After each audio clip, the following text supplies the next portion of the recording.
Good evening. I'm Bob Pace. I'm your host, and here we are to fight CPS and stop taking our children. This is a live podcast from Southern California.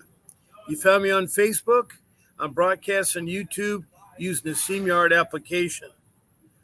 Um, we have a new member that's joined us, and that is Curdio Guy, and I want to welcome you. I want to welcome all of you listeners, all of you that come into this podcast. I know you all are fighting the CPS and fighting the evil terror that has gripped your children and taken away your family and disrupted your family. Something about me, I'm a loving father with 6 children, 3 olders, 3 youngers. And then I have a wife of 32 years. Unfortunately, CPS got me when I had lost my job through no fault of my own. And when I lost my job, the perpetrator, the ledger that was calling in was my family members. I did not know that. I did not know that till after the fact. But for 5 years, they called in with lies, and I was able to show CPS that stuff wasn't true. They visited my house, they saw firsthand, and they stayed away. But apparently they kept persisting. And then that year 2015, they had a detective follow me, and he tricked me into going home and open up my home. And it was really bad. It was evil. And they took my children. They said they were in extreme danger, but they were actually at school. There's no danger at school. It's just their typical MO about CPS. The child protection system is awful, and in California, it's really awful. And pretty much everybody I've talked to has said the same thing. I only had one caseworker call in that talked about it. Hi, Faye. Welcome. Faye is from Richmond, Kentucky. She's one of my people that helps me out on this podcast. Hopefully my voice is coming through and no background sound and stuff. So anyway, you're going to find that CPS social workers are really bad. And I give a good example is the Pink Ladies. In 2022 in Prescott, Arizona, the Department of Children's Services social workers thought it was really a great idea to get pink T-shirts and stencil on the front, professional child kidnappers. And on the back, they said, do you know where your children are? And so they started to parade around with these pink shirts, 8 of them. The whole Department of Child Services paraded around with them. They went to Walmart, Target, really made families feel uncomfortable until they were caught. They've been fired, and the director been fired. But that didn't solve the harm they did to parents and stuff, or the harm that social workers are doing. There's another social worker in Chicago, Illinois, on her Facebook page, put an ad from 1848, an ad during the pre-Civil War. It said black children for sale. And this was a black woman, a social worker in Chicago, Illinois, that put on her Facebook.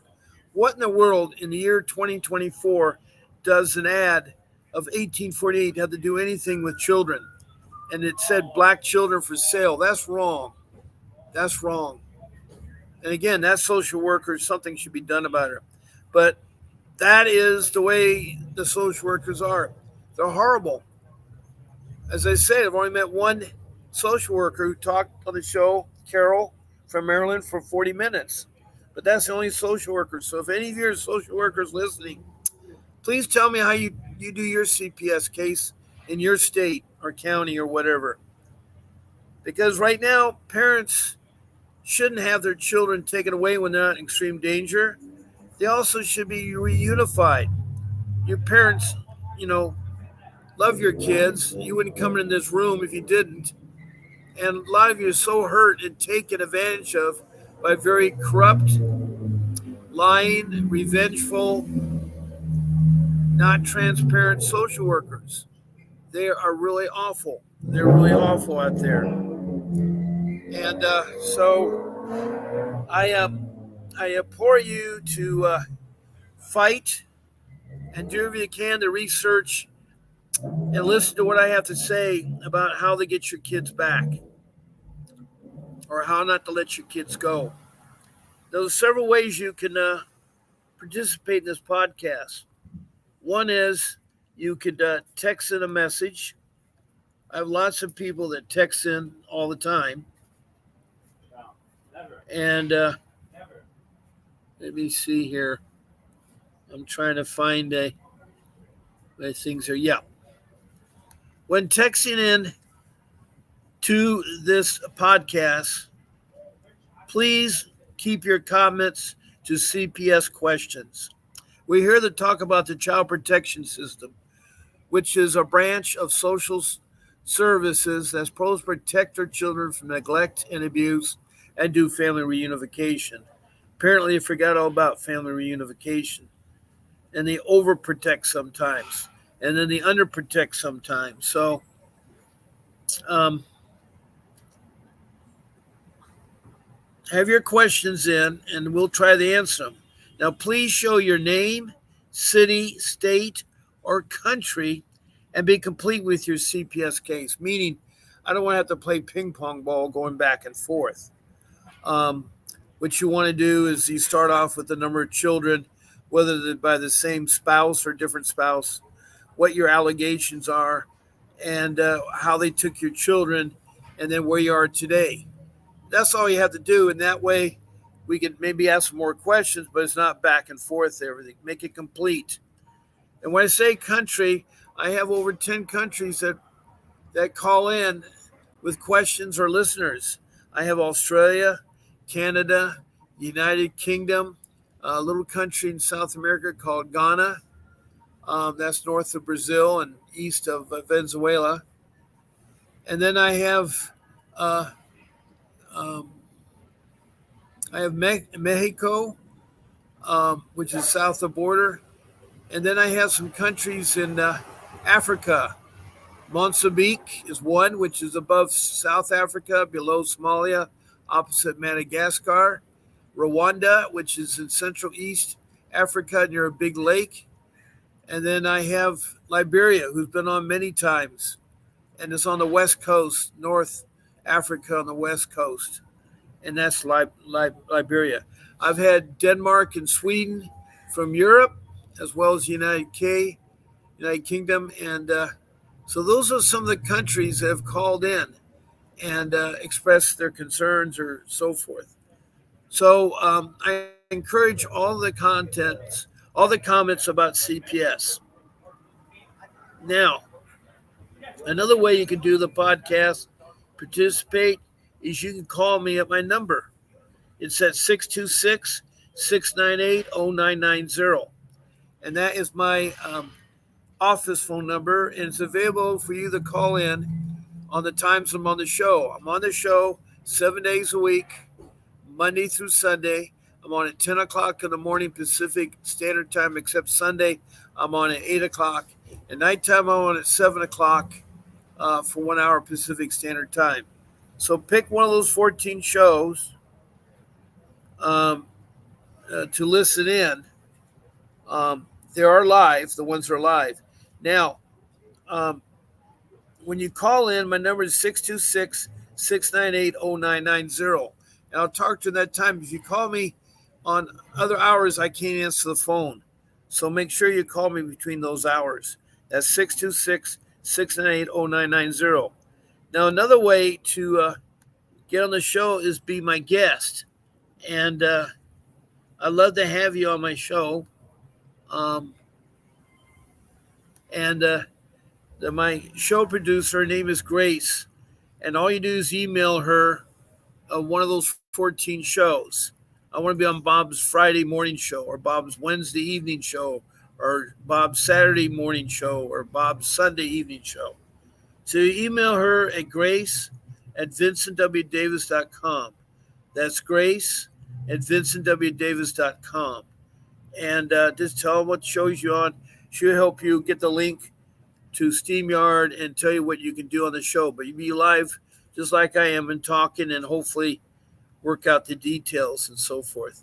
So email to Grace at vincentwdavis.com. Now I'm going to leave it at the phone number in case people want to call in because it seems like that's a hard number to remember, I guess.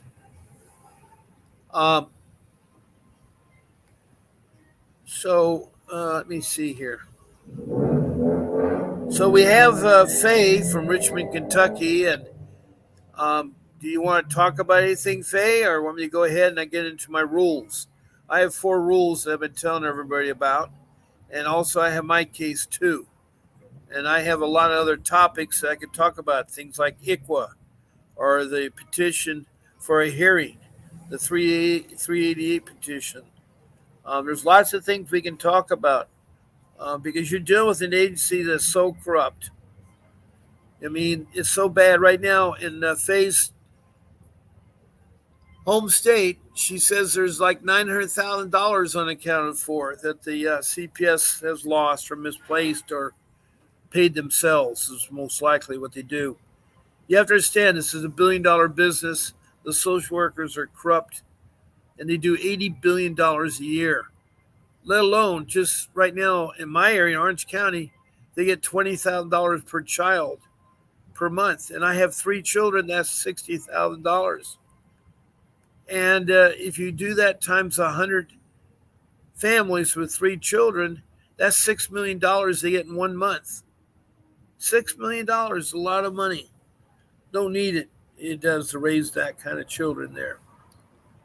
So they are very, very, very corrupt, and you need to fight them. You need to know what's heads up, and so forth. Now, Faye says rules is good, but don't forget the mental health and school records for parents and kids and file before both certifications as soon as possible. Keep them in a safe place. Yes. What Faye is talking about, my rule number 2, it's the paperwork. It's the part that most people don't like paperwork and don't. I didn't follow these rules. I should have followed myself. But this rule number 2 is you should create a notebook about 6 inches thick with 3-ring binder. And you can punch a lot of your papers, but also you need to stuff your notebook paper, your college rule notebook paper, and put dividers in there, subject dividers. And one of the first subject matters is incidents. As you go along, you'll have incidents involving your kids, yourself, the police, social workers, the school. You need to make a log of those incidents. You start off with the date and time and the location and the people involved. The next line, you put in what the incident was about. The third line is you put the outcome. There was always an outcome.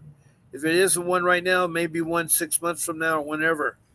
But you need to do that and skip between each incident and start filling those out and keep track of them. It will save your life later on because you won't remember 6 months, a year, 2 years, or whatever. You also, Faye mentioned, you should also have your school records of your children. Hole punch them, put them in the binder, put them in the subject area. Do the same thing with their medical documents. Anything medical treatments, their pediatrician, who's taking care of the children. And you should put there. That way it's right readily with you with all the other things there. So it's important. Your birth certificate, you should have a copy of that put in there. And your birth certificate, make sure there's both a father and mother, or at least one of them. Because what's happened lately is that with birth certificates, parents are forgetting to fill them out when they have their child.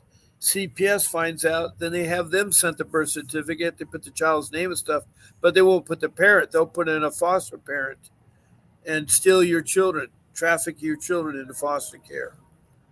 So it's really important you have the birth certificate with the child name and your name and the other parent's name. The best people are the biological parents that take care of our children. And sometimes it's necessary to do parenting classes and programs, but not all the time. And that's what they're doing. That's what they're doing. So keep adding subject matters to your notebook. Things can be info about what you find, the names and places and everything like that. Also, you want to um, put another one called programs. So list all the programs that you're doing and copies of certs. Same thing with parenting classes. Um, that is really, really important there too. So,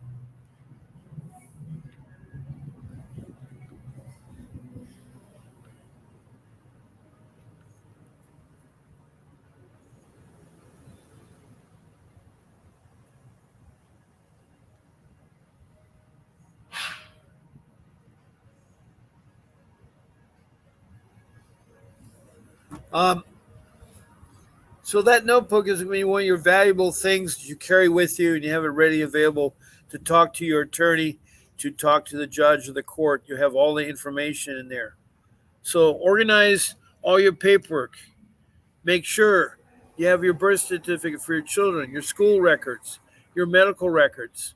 Make sure you have all the court papers. You can have the subject matter court papers, and you can hole punch all of them. So that way you have all the records of your court case and everything. That's all valuable information. It should be all organized. And a 6-inch 3-ring binder, I think, will fit. You may have to do volumes 1 and 2 or something, or get a bigger binder. I don't know if they make bigger than 6 inches. Maybe make 8 inches. That's a lot. That's really thick. So 6 inches is about that thick, I think. Here, I'm trying to think what 6 is. So anyway, that's rule number 2. It's a very important rule. Rule number 1 is a get attorney. Faye says also make sure you have full disclosure of your DCF case file, including any case notes, discovery transcripts. Thank you, Faye. That's really helpful. That's really helpful. Well, rule 1 is you need to find an attorney, and I don't mean a court-appointed attorney. You need a real bona fide family dependency attorney, someone that knows how to fight CPS, and someone that can fight CPS and has gotten children back. We have one. He produces his podcast. His name is Vincent W. Davis. He has a 35 years experience dependency family law attorney, and he'll fight. He's a fighter. He's fought CPS civilly in both state and federal court and won. He's got lots of money he's won against. He's got the children back. He can fight CPS and get your children back. So right now he'll offer a consultation by just calling in at 888-888-6582 and just tell them that you want to have a consultation with Mr. Davis. It's 30 minutes for $60. 30 minutes for $60. Make sure you tell them that Bob Pace sent you. It's 30 minutes for $6. $60. And when you talk to Vincent Davis, tell him that Bob Pace sent you. It's really important that he knows that I'm reaching out and get the people that can contact Mr. Davis. He will go to other states. He goes to Northern California. It's just that he has costs for his transportation and for his accommodations. But his expenses are all dependent on how complex your case is or how long the case has been going. That's the amount of the retainer. But he'll discuss that with you. And as I say, he's not afraid to go to other states, including Northern California. So he's ready to go. He's a fighter. You cannot go wrong. Furthermore, if you want to go to his website for his schedule, you go to Calendly, CALENDLY.com/law offices of VWD /Bob Pace. Law office of VWD /Bob Pace. It's scrolling at the bottom of my screen. So go ahead and set that in. So you really can't go wrong with one. And I say, here's the analogy. Fighting CPS is like open heart surgery. You know, in open heart surgery, you have to cut open the chest. And I don't think you guys would cut open your own chest, nor let your neighbor, your spouse, your family friend do it, or you let the plumber do it, or an auto mechanic. They're not geared to. You need a professional heart doctor, just like right now. You need a professional family dependency attorney, a family dependency attorney, and Mr. Davis will satisfy that. So give him a call for that strategy call. You can't go wrong. Now, rule number three is a scary one. It's where you don't want to let them in your house. I did, and that was a mistake. You don't let them in your house. You don't want to talk to them. I talk to them too much. And you want to learn how to say yes, no answers. And any time you feel intimidated, just say time out. I need to speak to my attorney. I'll get back to you. Just take their name and phone number and you get back to them. And you can say that you want to just, take a time out to talk to an attorney. There's nothing wrong with that. Also, don't let them in your home. If they come knock at the door, go to the back part of the house. Ignore the knocks. Don't answer. Don't be around the door. And the reason why I'm saying that is a black man on May 3rd was point blank shot 5 times and died, only because he answered the door. There was suspected domestic violence. The Gainesville Sheriff Department went out to investigate, and they did a lousy job. They banged on the door a bunch of times, said nothing, and then finally he said something. But the guy came to the door. He was scared and everything else. He had a right to bear arms. On top of it, this guy is a veteran. He's in the Air Force. And it really is sad that he was point blank killed there. So the answer, you don't answer your door. You don't want to answer your door there. So I'm trying to find out. I just heard Faye says also make sure you have full disclosure of your DCF case file, including any case notes, discovery transcripts. That's true. You just punch the holes and put it in the notebook, Faye. That's good. So this rule number 3 is you don't want to talk to them. You don't want them in your home. You don't have to. Unless they're in imminent danger, meaning that there's a gun shooting going in place, there's domestic violence ongoing, or they're being slammed against the wall, the children are, then they will come in.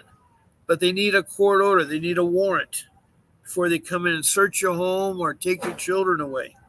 So keep that in mind. You have rights. You have constitutional rights. Know them. You have civil rights. Know them. You have to be knowledgeable. And the way you're going to do that is to go on the internet.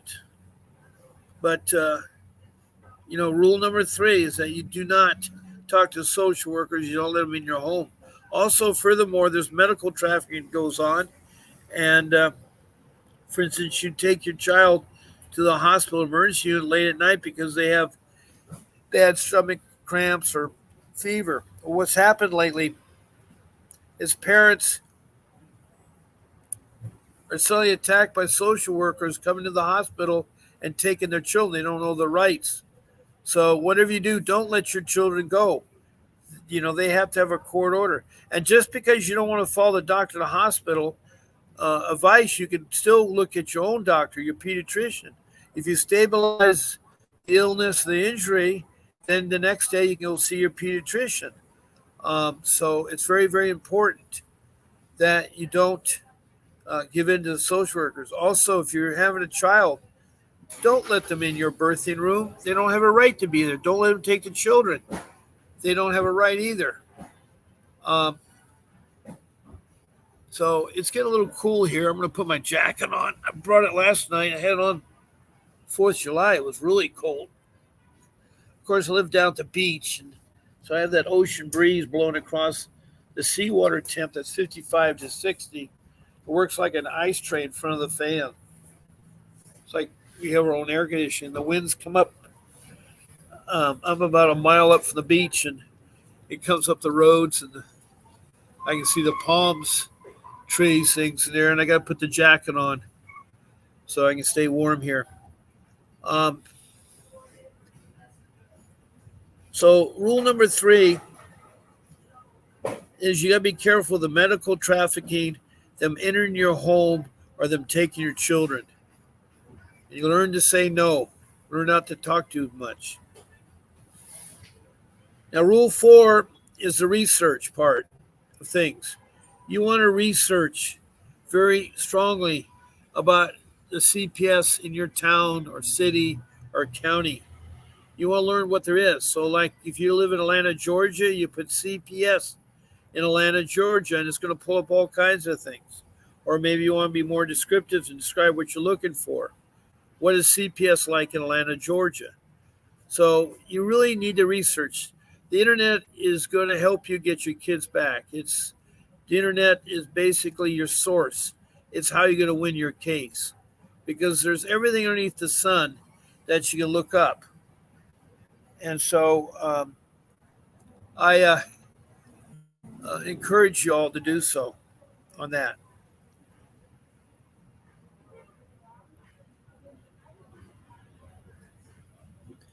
Now, Faye has said something more. Um, she says that take kids in Kentucky against your will with no court orders or arrest. Yeah, Faye showed me the videos. I couldn't believe how corrupt the cops are, or the social workers. Faye says the cops assist them in doing it. Yeah, the social workers seem they have to take the kids all the time. They're supposing imminent danger, and the cops are intimidators, and CPS uses them to be the intimidator, which I think is wrong. I think it's wrong. I think it really is wrong.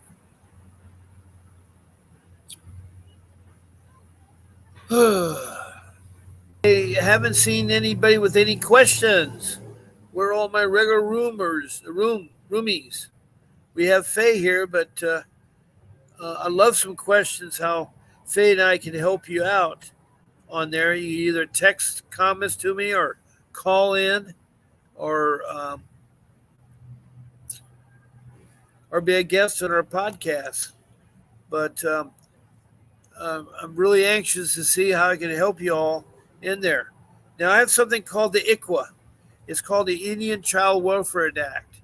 And that act was in place in 1978, because for over 140 years, the CPS branch, the CPS system, had been kidnapping the Indian children and put them automatically into foster care with no chance of parent reunification. So Congress took it upon themselves to pass a law that says that if there's any Native Indian children that are involved in CPS must contact the tribe and ask if the child is registered or the parent is registered or could be registered. There's 547 federal tribes. So if you're one of them, well, what happened is that the CPS will be ordered to place your kids, with the Indian tribe. And they, in turn, the Indian tribe will find a family to put them in and do family reunification. And so the Indian tribes are better off than CBS has been in the past, and we'll try to get the kids back to you and get you squared away whatever brought you in the first place. So I strongly encourage you to look into the ICWA, the Indian Child Welfare Act of 1978. It will help you a lot. Also, you should um,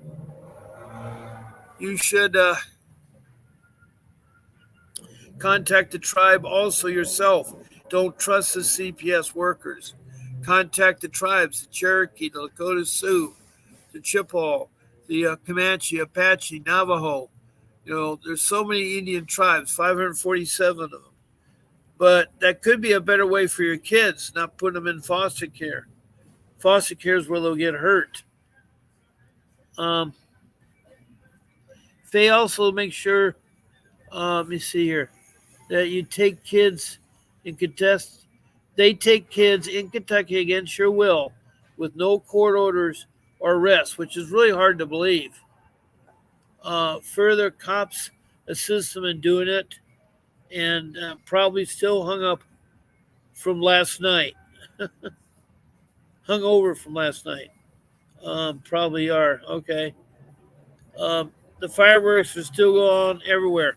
Well, my fireworks ended shortly after midnight. I didn't hear any more. Um, that's a back car from a car. But anyway, we have no more fireworks. I guess people got fireworked out or something. I don't know. But I hope people had a safe 4th of July. Now, all you listeners that are listening to me, I see how many are out there. Do any of you want to text in a comment or call in about your case or anything else that is there a particular topic you like to talk about? What's really important to you? We're about halfway through the show, so we still got another half an hour. So I'm gladly encourage you to call in or text comments and so forth. So, Faye, if you want to call in and talk on the show about things, you're welcome to do so. Faye has called in numerous times, and she's a remarkable woman. She's gone through so much. She was brought up in foster care, and 5 times she ended up in it as a young child. And later on, they got her children. They have a mark on people that are in foster care. They'll keep track of you. And foster care had to take her daughter away, which is so bad, and her son, and her son. And she's trying to get her son back. He's over the age of 18, and so he has special needs. And so Faye wants to be a custodian of her son so that he could take care of his son. I assume the daughter is okay, but I don't know if she wants to come home or what the situation is there, Faye, but I'd like to help you out there.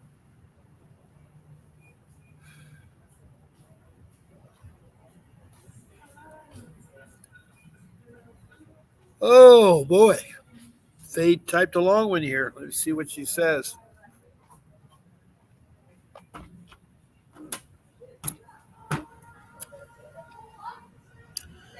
Here it is. The Supreme Court rejects challenges to Indian Child Welfare Act, leaving the law intact. Oh, great. I'm glad to hear that because there was some challenges. The Supreme Court on Thursday declined to disturb a federal law that governs the process for the placement of Native American children in foster or adopted homes, rejecting constitutional challenges to the law June 15, 2023. A group of non-native foster parents, Republican states, and conservation groups are seeking to overturn the Indian Child Welfare Act, enacted in 1978 to prevent the breakup of Native families. That's all that CPS like to do is a breakup of Indian families. Supreme Court rejects challenges to Indian Child Welfare Act, leaving the law intact. The Supreme Court Thursday declined to disturb a federal law. The process, I'm thinking I'm reading this again. Children in foster care, adopted parents, Constitution challenge law 15th. Okay. Hello there, Nadia. Welcome. She's from West Hollywood, California. Natalie, I'm glad you're here. How are you tonight? How are you tonight?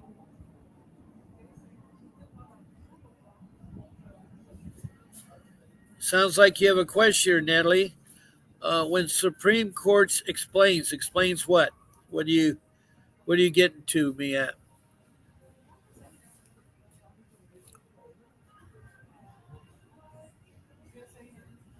Um, I like to know it's okay. Okay, well, if you're okay, I'm okay. Right now we have Faye from Richmond, Kentucky, and Natalie from West Hollywood, California. And they're regulars. They come in the show all the time. They have a CPS case. They're trying to fight their children to stay with them. It's so sad. Just like me, my children were taken, my 3 younger ones, and I had to get an attorney, which was Mr. Davis, and he got back my 2 boys, but I lost my daughter. And how I lost my daughter was a terrible thing.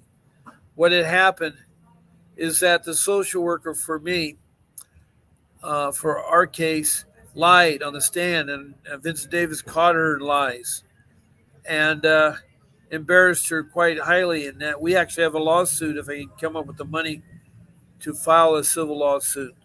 Anyway, she lied and she told our daughter, 12 at the time, that you're going to divorce your parents, you're going to change your name, you're going to steal your birth certificate, and you're going to be adopted into foster care. And so it's really weird. I buy a supposedly a parking lot, but everybody drives through here like it's NASCAR open wheel driving. I'm sorry for the background noises of the cars. Um,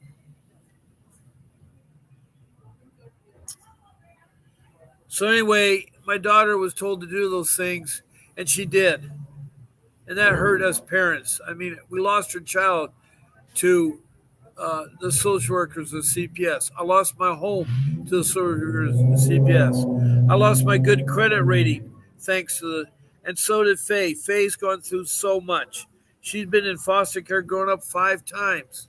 She's been molested and raped and everything else she's gone through. And then she has children, and because she was in foster care as a young child, they go against her.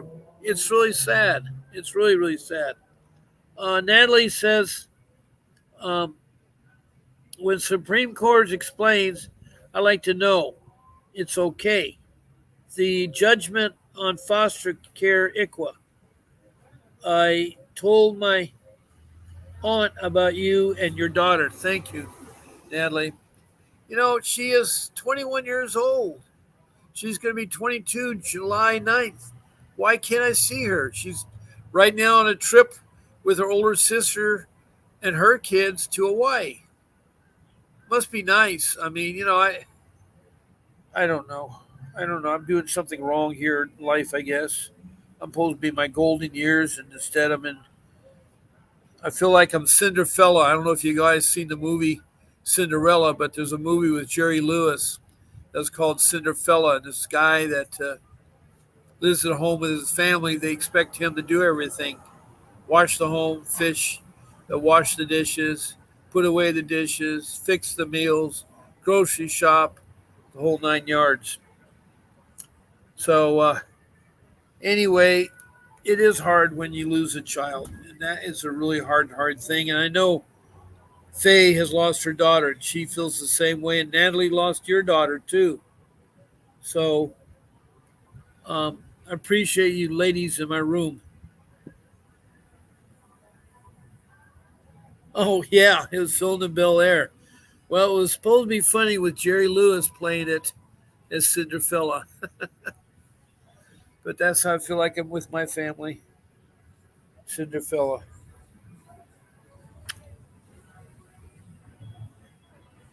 Oh boy.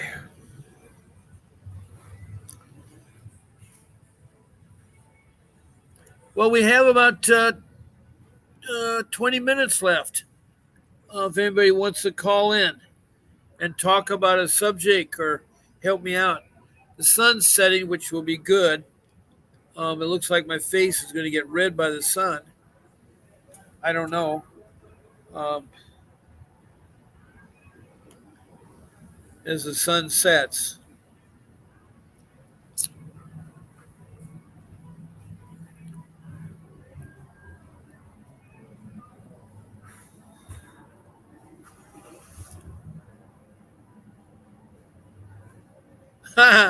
Natalie knows her Hollywood facts. She said it was in 1960 at Kirby Mansion at 800 Bel Air Road. Wow, you know the address. Well, she's from West Hollywood. She would know Bel Air. Bel Air is the next place over. Um, oh, you grew up on Bel Air Road. Okay. All right. All right. Okay, we have right now, we have 20 minutes left. Anybody who wants to call in to talk about anything, or is there a specific subject matter you'd like me to come up with? I got some more to talk about. I have over 96 tabs here, and I've pretty much talked about a lot of things. Uh,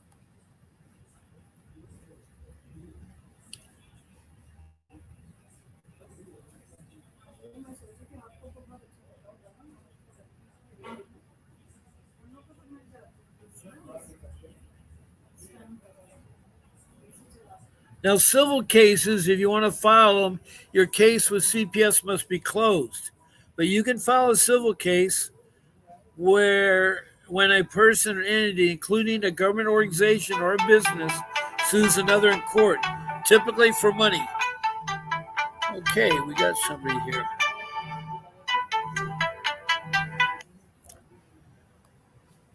Well, hello there, Natalie. How you doing? Hello? Hey. Hi, how are you? Pretty good. Welcome. Happy after 4th. Welcome. Yeah. I was just talking about where to do civil lawsuits. There's civil lawsuits, yeah, because she lied, but I don't know what the statute of limitation for that is. It's luckily Faye helped me on that one. There's no statute of limitation.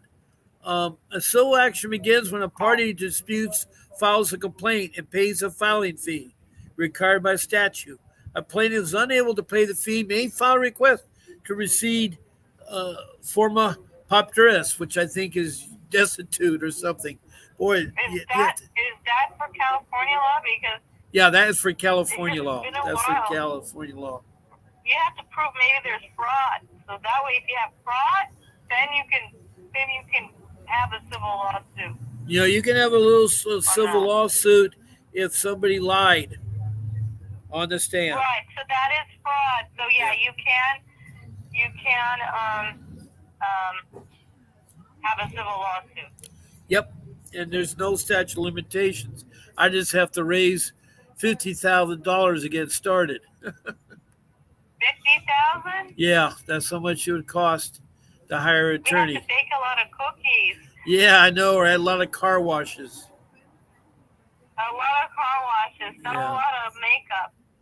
Yeah. Let me see what else I got here. Let me see here.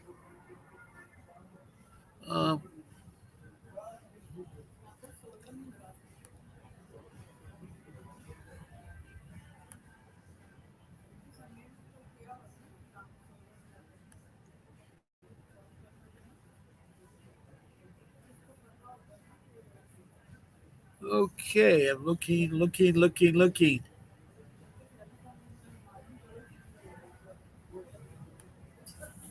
Yeah, here it is. It's called intrinsic and extrinsic fraud and relief against judgments. And in the Vanderbilt Law Review, they talk about it. The intrinsic or extrinsic fraud. Intrinsic fraud is like something within. Yep. Well,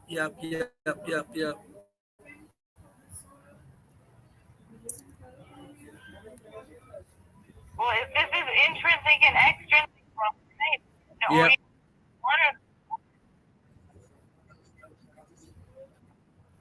There was a video, a Lakota tribe member held a captive across the states of New York and New Mexico, and he was under 18 years old. And they were trying to do something. Wait a second, they kidnapped this Indian kid? Yeah, it's a Lakota tribe member was held across states, New York and New Mexico in the year 2017, January 5th. And there's a YouTube video about him. But he is a sovereign citizen with immunity from prosecution. But they were really he must have done something. They really they just have the video and I'd have to listen to it. I don't want to disturb the group on that. Okay.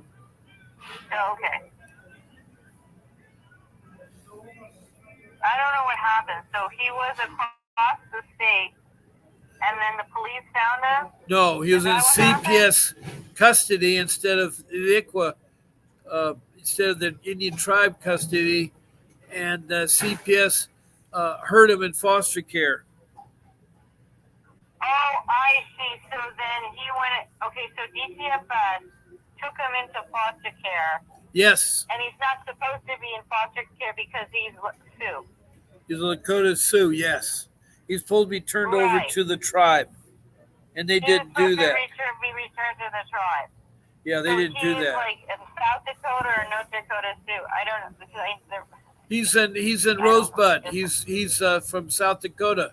He's from the Rosebud Oh, Reservation. okay. Oh, okay. Same That's where your reservation that resident's I'm from. from. Same reservation that I'm from. Yeah. Well, I want to see the reservation where they have the memorial. I forgot the one. It's a Sioux one, but I forgot what they Oh, well, that was in the massacred all Rosebud. the. That was at Wounded Knee. Yeah, Wounded Knee. I want to see that one. Yeah, that's definitely at the Rosebud Reservation nearby. That was sad. That was really sad. That is sad. That's horrible. So Yeah, I just want to see that one right. and pray over So, it. what new things you have to talk to us, or what things you Well, want me to? today I called my aunt called me and she asked that she wants to see the girls, and I told her like maybe you could try guardianship, but she doesn't know how to do it. What do you mean guardianship? I don't understand. What do you mean? Because maybe she could be the guardian instead of these people, because the kids are older now. Oh, they're over the age of 18. They're like 14 and 15. You can like get guardianship for a 14-year-old. Well, you can only take guardianship at the parents. If you're What happened to the parents? Where are the parents? I'm the parent, but they have to. This other parents have to agree. Why would you agree? Could you take care of them? I can't take care of them because they took my rights. So my aunt's trying to get them back home. Now, how'd they take your rights? You didn't appeal? I did appeal, but I lost my appeal. Okay, I'm sorry to hear that. Yeah, sorry. Yeah. So I was thinking if she could get guardianship, or they could emancipate themselves, then it'd be okay. Yeah. Because in California, you can be emancipated at 14 years old. You can be emancipated at 12. Or at 12, but at 14 is the I know, but my daughter maximum. declared her emancipated when she 12 when she divorced her parents and her brothers Yeah, that's and a her little grandparents. extreme. I know it was. I know it Because was. of the social worker. Yeah, the social worker was revenge. That's all she wanted to do. Right. That's how bad the system is. That's how bad It's really this is. bad. But they can't get. But I think the guardianship would be better for my aunt and the kids, because that way they would just come home, and then these people don't have to deal with us anymore, and they can deal with their own children and whatever. And that way they can meet their own brother. Right, but it's wrong. Which They is, should I'm be still with you. alienated from him, my son, but it's another reason. Well, they should be with you. Also has my They son. should be with you. Yeah, they should be with me, but since the judge was a Zionist, and she put her religion against me. Her religion is about like separating girls and boys. Okay. So in their religion, they believe that the boys should come home and the girls should just be separated. Wow. You can look at this in the Bible, like how many women were separated in there. Well, I always think of family, mother, a father, and children. Right. That's a family.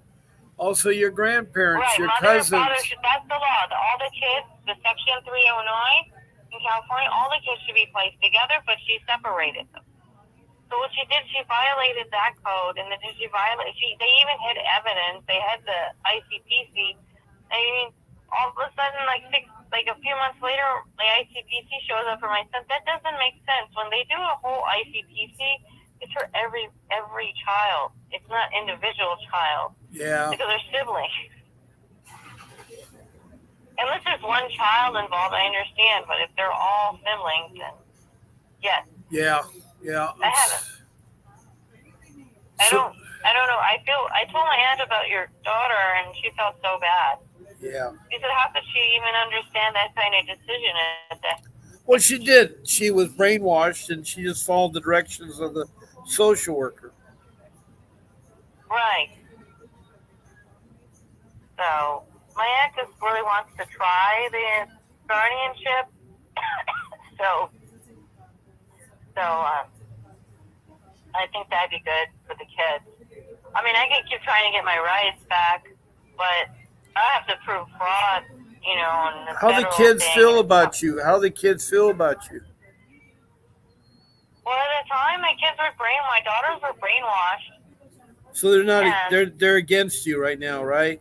right, so they were brainwashed, and then in the end, they weren't. Right, they felt sad, Well, so they figured there's something wrong at the last visit. But my son, he didn't know anything because he was just a baby. He was just like a few months old. wow. So that was a benefit for him because he was only a few months old and he could just go back home.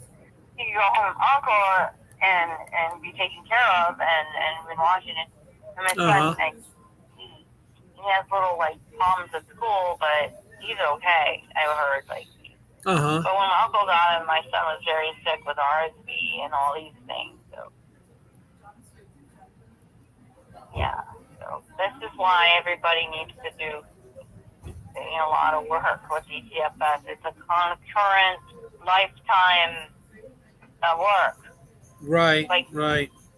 it's a lifetime work. You can actually find people's daily planners, and it's pretty basically like makeup and hair.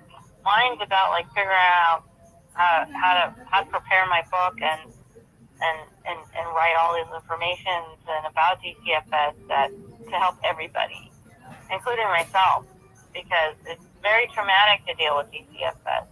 Sometimes I could be somewhere and something could like remind me of stuff and I get upset, but I try to because nobody understands it unless they went through it. Yeah. Yeah. I mean, I don't know how many people go through that, but I was on the corner of Victory and Van Nuys gonna get the bus back from taking my exam, the CPS exam. This guy asked me because he was like a guy from the church and he had some religious material passed out. He said, "Where's your family?" I said, "They were trafficked, kidnapped." Oh, that's He's terrible. like, "What's that?" That's terrible. What? Said that's terrible. Yeah, it's terrible. And then they asked me, where was the rest of them? Well, some of them are dead, and a lot of them are trafficked. They didn't understand, and then he said, "Jesus loves you." Uh-huh. Yeah, and I said, "Thank you. Jesus loves you too." Hey, Faye, are you still there, Faye? Did you want to add anything more? Because we're getting close to the end of the show here. I have Natalie on the phone from West Hollywood. I had Faye talking to me about a lot of good stuff. I like what she put down. I don't want you to disappear, Natalie. I was just wondering where Faye went to. No, I want to see what Faye had to say. Yeah. I'm sorry. I apologize. Yes. I don't see anything from Faye. She did tell me that the I ICWA just feel thing. so sad that Faye had to live around DCFS for her teenage years. Well, her young child year. She was 5 times in CPS and foster care. Wow. 5 times. In her early years, like as an infant, as a child, as a teenager, as a young adult. And That's terrible. And then she started to have a family. She has a daughter and a son. And CPS found out that she was former in foster care and they went after her. Yeah, that's what they do because they want to adopt the kids that were in foster care. Yeah. Like the parents, children. It's that's the way it is. It's so evil. It's so sick that they do that, and they really do that. And I feel bad that people have to do that. Yeah. System of that's just terrible. Yeah.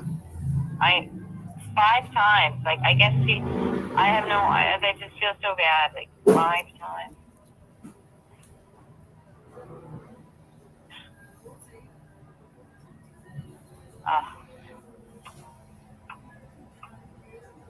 So that's what they do.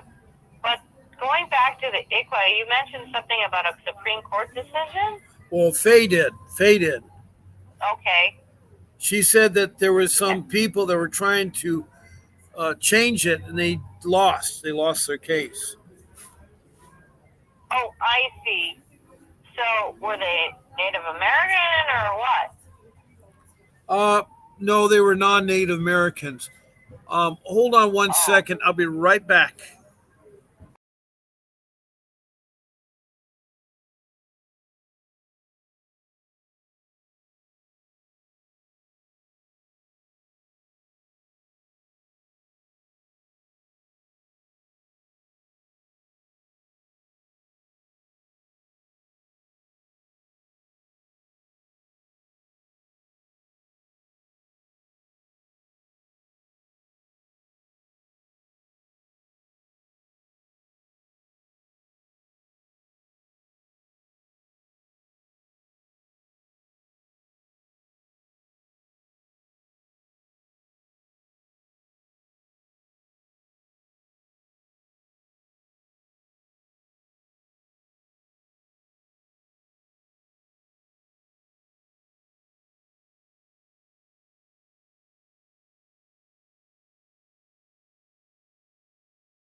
I'm back on the stage.